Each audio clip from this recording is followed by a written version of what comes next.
I made another So Many Creations bag, this time with their custom printed cork and their violet barrel bag pattern.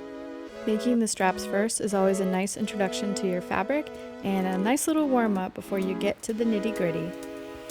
I loved all the accents on this bag. Here I am working on the side panel pocket. I did double rivets because it looked cool.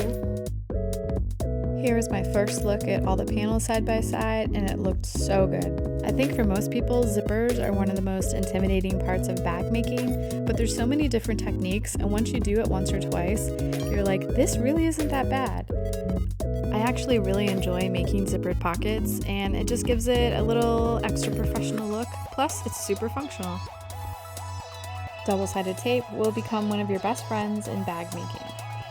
It keeps your zipper tape in place while you make the sandwich of the lining and the front panel.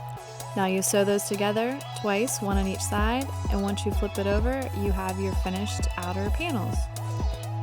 Now everybody is intimidated by zippers, but you really should be worried about top stitching.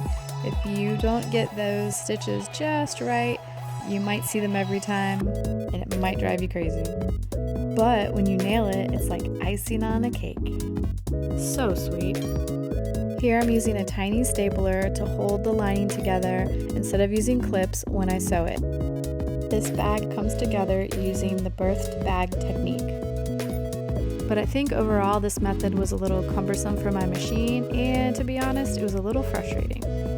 That could just be because I'm relatively new to bag making or just some limitations of my machine, but either way, I think I'm going to try this bag again, binded.